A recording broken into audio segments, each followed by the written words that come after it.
Horas, salam, saya advokat Dr. Togas Tumorang. Salam Officium Nobile. Kali ini saya sangat-sangat marah kepada apa? Kepada hakim yang telah membebaskan Ronald Tanur, di mana kita tahu Ronald Tanur itu telah melakukan penganiayaan mengakibatkan kematian bagi seorang wanita bernama Dini Sera Alfrianti.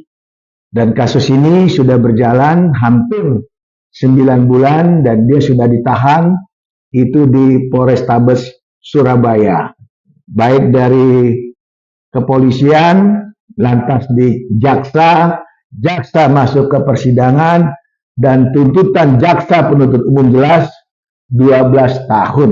Nah, kalau hakim yang memimpin daripada kasus ini memvonis bebas, maka saya anggap hakim ini sangat-sangat kurang ajar, sangat-sangat sakit sekali. Karena kalau ada korban kematian yang mati, kalau pelakunya dibebaskan, jadi yang melakukan penganiayaan, pembunuhan, ada korban, itu siapa? Coba pakai akal sehat kita. Ingat, kalau namanya pidana, itu kan ada hubungan kausalitas. Yang melakukan dan yang jadi korban. Nah, kalau yang melakukan dibebaskan, nah, yang untuk korban ini bagaimana? Siapa yang melakukan perbuatan sehingga melayangnya korban seorang wanita sampai mati? Ini miris kita melihat kejadian ini. Jadi wajib hakim nih, terutama Bawas, Badan Pengawas Mahkamah Agung, Komisi Yudisial, KPK juga, Komisi 3 DPR RI, wajib dipanggil nih bagian hukum orang-orang hakim model kayak begini. Persidangan adalah mengharapkan satu keadilan. Namun ternyata perilaku hakim yang membebaskan pelaku penganiayaan yang menyebabkan kematian itu malah dibebaskan. Saya rasa ini wajib diselidiki.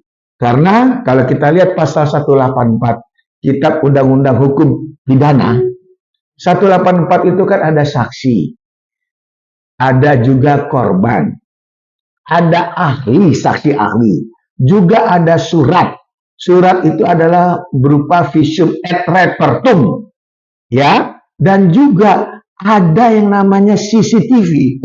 Ya, CCTV itu adalah berupa satu petunjuk adanya perbuatan yang dilakukan oleh orang yang bernama Ronald Tanur kepada Dini Sera Alfrianti. Nah, kalau pelaku yang bernama Ronald ini dibebasin, saya nggak habis pikir. Artinya, hakim ini menginjak harkat martabat polisi dan juga jaksa yang sudah begitu luar biasa, ya, mengidamkan, menyuguhkan sampai di persidangan, namun hakim dengan seenaknya membebaskan. Sekali lagi, membebaskan. Oleh sebab itu, saya advokat Dr. Togas Tumorang mengajak semua masyarakat ikut mengawasi daripada perilaku hakim yang model kayak begini. Karena kenapa? Hakim yang model kayak begini nggak boleh ada di Republik ini. Ketua Mahkamah Agung, mohon kiranya Bapak segera turun tangan. Agar kenapa? Agar keadilan bisa kita dapatkan di Republik kita yang tercinta ini. Kita tahu hakim ini telah mencederai para pencari keadilan. Jelas dakwaannya ada. Dakwaan pertama itu pasal 338, atau kedua pasal 351 ayat 3, dan atau juga yang ketiga pasal 359 dan 351 ayat 1 KUHP. Tapi semuanya itu dengan tuntutan 12 tahun dari jaksa. Sekali ketuk, lalu hakim membebaskan terdakwa. Semoga ini jadi catatan dan semoga tadi KPK, Badan Pengawas, Komisi Yudisial, dan juga Komisi 3 DPR RI wajib menindaklanjuti dan wajib memeriksa ataupun mengklarifikasi hakim ini. Karena saya yakin, saya duga sudah ada sesuatu hal yang membuat putusan melampaui daripada tuntutan seorang jaksa di PN Surabaya. Tuntutan jelas 12 tahun, tapi hakim memutuskan bebas. Ini hakim-hakim yang kayak gini nih, jelas mencederai rasa keadilan.